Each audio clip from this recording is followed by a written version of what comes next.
How you doing? Happy Friday.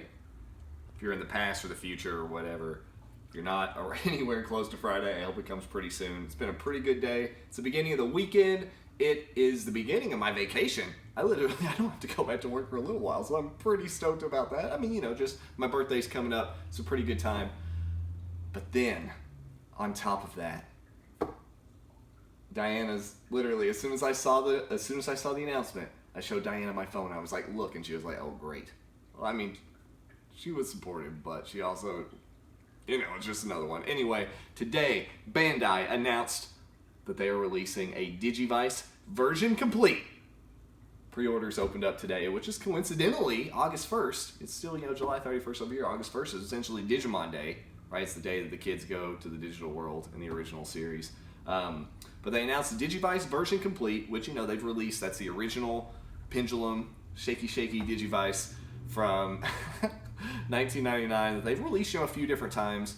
You know, Version 15th, the War Greymon, Metal Garurumon one, and now finally we have the Digivice Version Complete. I guess even technically you've got the 2021, which is kind of a remake of that. Anyway, they announced that. Pretty exciting. I mean, you know, I am a sucker for Bandai completely. I will pretty much buy anything they put out there, especially, you know, since like quarantine and everything. I haven't really been spending a ton of money, so I didn't really feel too bad when I did the pre-order for the 2020 Digivice on Premium Bandai the other day. And, you know, fingers crossed between this, the new Pendulum Z's, we get another Digivice on top of that. It's going to be cool. A lot of different characters all the way, you know, characters from Tri, from Last Evolution, Kizuna. So I just thought, what perfect timing for me. You know, I talked about wanting to do some more unboxing videos of some of my other Digimon devices. And so I thought today, why not check out one of the Digivices since we had this amazing news today. So I thought I would take a look at my Digivice Version 15th that they released. And, you know, it's really one of the earliest of the new re-releases of old electronics that Bandai started doing. You know, of course, like the Version 20th, the Virtual Pet, the Pendulum, the D3, D-Arc, all that kind of stuff. So, so the one that I have, I only have one of these, and it is the blue one. It's kind of, you know, honestly, I was kind of still buying some Digimon stuff whenever these originally came out. You know, at the time, Premium Bandai, you really had to go through an intermediary. And granted, there were a few, but I just, you know, at the time, I just didn't, I guess it was the money, I didn't really kind of jump for it. So I ended up getting this ultimately through a pretty cheap eBay auction. You know, I had the American version of this when I was a kid, and that's one of the things I've really grown up with. But I never had the Japanese one. You know, I had like some Japanese D3s, D-Arcs, all that kind of stuff. But, you know, the original ones were pretty expensive. So I got really lucky with an eBay auction for this, and I ended up getting it. I think, and, you know, granted, this was probably, I was still living at Shiloto Park, so that was probably 2015, maybe. I ended up getting this on eBay for maybe like $80 or something like that. It was an auction that ended in the middle of the night. But I've had a lot of fun with this. So this is, you know, the beginning of the version 15th. Honestly, it's pretty cool. I'm excited to pop it open really quickly and see. First of all, I'll see if I have any batteries in it. But I actually put a significant amount of time to this whenever we were in Japan.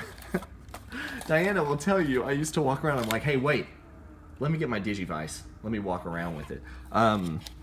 When I went to Japan, kind of honestly more kind of as good luck charms, I ended up bringing this in my luggage, in my suitcase, and I also brought my ultimate D-Arc that I brought with me whenever I got to meet Chiaki Konaka. So that was, I felt like that was very fitting. But you know, I really like the packaging with this. I mean, really, that blue, that's a very like.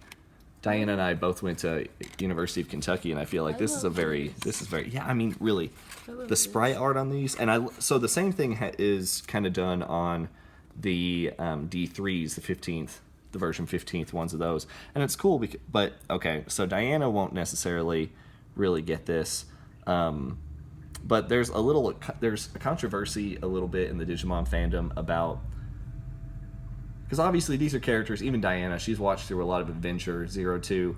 I've seen my fair share. So, you know, she recognizes, like, okay. I like Digimon. So obviously she knows that's Tailmon, Gatomon, right? Patamon.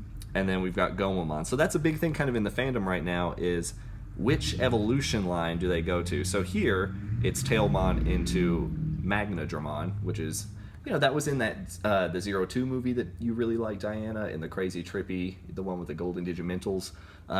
You know, Tailmon evolves into Magnadramon. But in a lot of other Digimon media, Tailmon turns into Ophanimon, which is kind of, you know, the female angel version of Seraphimon. So it's always kind of like, oh, what will Bandai do? You know, it's because, you know, obviously putting this in the device makes it seem more like, okay, the canon answer is Magnadramon. Well, Gomamon is kind of in the same position because you've got Vikmon, but at the same time, some other media ended up using Plesiomon, which is like this giant kind of like sea creature dinosaur type thing. So, you know, regardless of that, because between like the PSP games, you know, where we finally saw a lot of the ultimate forms, the video games, whatever, it's kind of, you know, regardless, it's cool seeing all these together, and really, you can't necessarily see it too much, maybe, I don't know, but the foil effect here is so cool, and having Omegamon and Diablomon, that's really cool. So the packaging is ace, no joke. One thing, I did not get the pre-order pin because where I just kind of bought it secondarily off eBay, didn't have the pre-order pin that came along with it, but the manuals for all the version 20 stuff, or version 15th stuff, and I mean the version 20th stuff too, is pretty cool. I'm pretty sure that's pretty much a replica of the originals. But it's, of course, most of it in Japanese. Showing you how to shake it, how to clip it. Clip it to your belt. We got some Gizamon battles.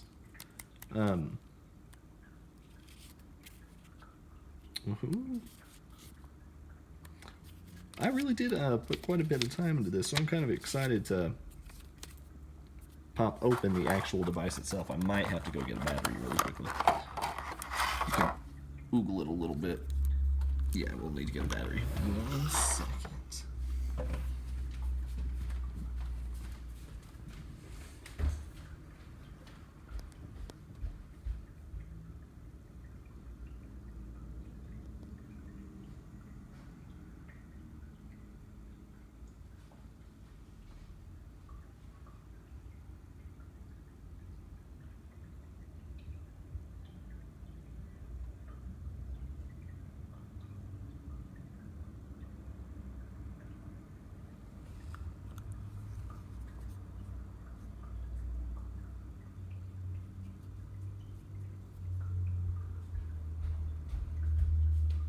Luckily, being in the Digimon fandom, it always pays off to have some extra CR2032 batteries ready to go at any moment. Thank you. Let's screw that. The original. Ooh, so it's got a battery in there, but I'm guessing it's probably dead.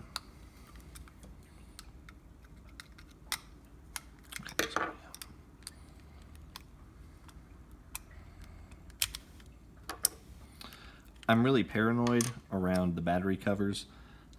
Maybe one day I'll show it, but with the original American version of this, when I was a kid, I had broken off the battery. I'd broken off the tabs so many times just because, you know, I really played with it. I really went to school with it. I played outside with my Digivice, all that kind of stuff. So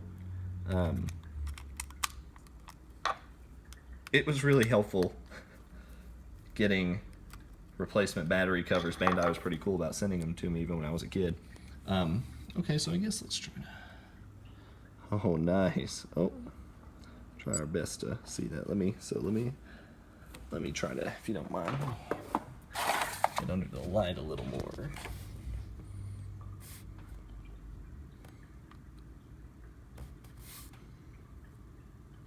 LCD devices are hard to see sometimes. Okay, so look, I've got my cool little Vidramon right now. Yeah, look, he's just there sleeping, just chilling out. I've got quite a few on this, I'm pretty sure. Oh man, that's gonna make it even harder. So we've got Agumon, Piomon, Gabumon, Tintomon, Gomamon, Palmon, Patamon, Tailmon, Wizardmon, Hackmon, sorry. Then Veedramon, then back to Agumon. Of course, you got their evolved forms. I think it'll show on each of these for each stage. Or Greymon, Omegamon. And that's actually one cool thing about deep notes. Sorry, oh, so okay, that one doesn't have an evolution with it. But you know, this is a pretty fun little device, kind of bare bones, but at the same time, it really just set up the foundation of most of the Digimon devices that really came out down the road. You know, everything pretty much followed this formula, this template, until you got to the D scanner. So you've got that special event with the Crest of Courage that you can connect with the version 15th D3. I think that's pretty much it for the actual device itself. Yeah, so you can only really see when you kind of angle it back this way. But it's a really fun one. You know, that one thing that I really love about the Japanese one compared to the English ones are the buttons.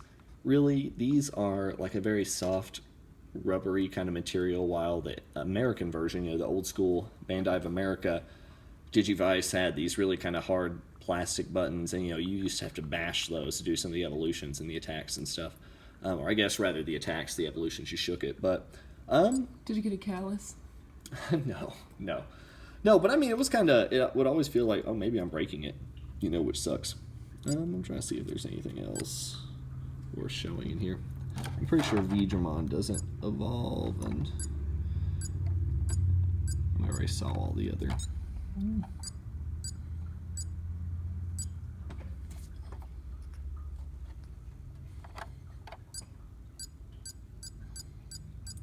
Well, actually, speaking of the Crest of Courage, if you want to actually back up a second, you know, I felt like this would also be a really cool opportunity to, oh, well, I was ready for this moment a little bit earlier.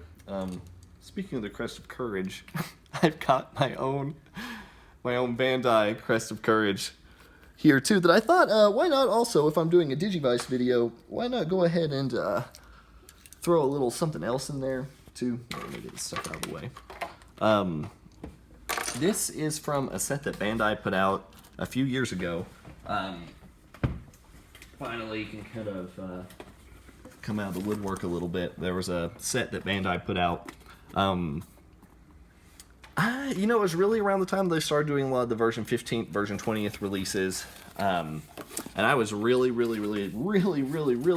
happy to get my hands on this, because I missed out on the initial pre-order. You know, kind of the same way with the version 15th Digivice. But it's a set of the tags and emblems, the tags and crests from Digimon Adventure. It's pretty cool.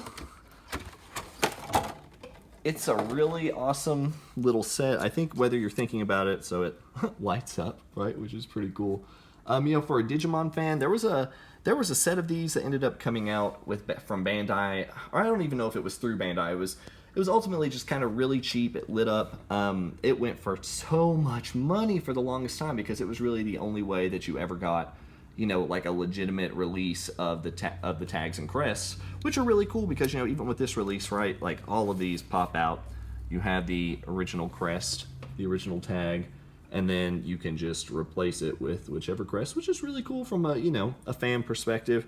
So I was never able to get one of the original Japanese tag and crest sets, but I did, you know, there for a long time. It was really easy. It started to pop up on eBay. You'd have a lot of people doing replica crests, replica tag sets, and those are still pretty common. I ended up getting a resin mold made of the Crest of Friendship, Yamato's crest, right, the one that usually goes with this. I got that done, and I really enjoyed having that. You know, it was just kind of cool. Like, you know, I really would have loved to have something like that whenever I was a teenager. But while we were in Japan, you know, I mentioned it a ton with a lot of my Digimon collection. I spent a ton of time on Yahoo Japan auctions while we were living there. And I ended up coming across, I started searching for these, and I ended up coming across this set, which was actually, no one else bid on it. It was relatively cheap. I think I maybe got it for about 6,000 yen. And it was mainly because there was a scuff. I'm not even sure if it's maybe like this little crush or one of the scuffs on the box. It's like a very minimal thing. Those foil. It just made me realize if you might not be able to see it, but those foil crests down there are beautiful. Man, those are cool. But so because of that cosmetic damage, I ended up getting it for really cheap.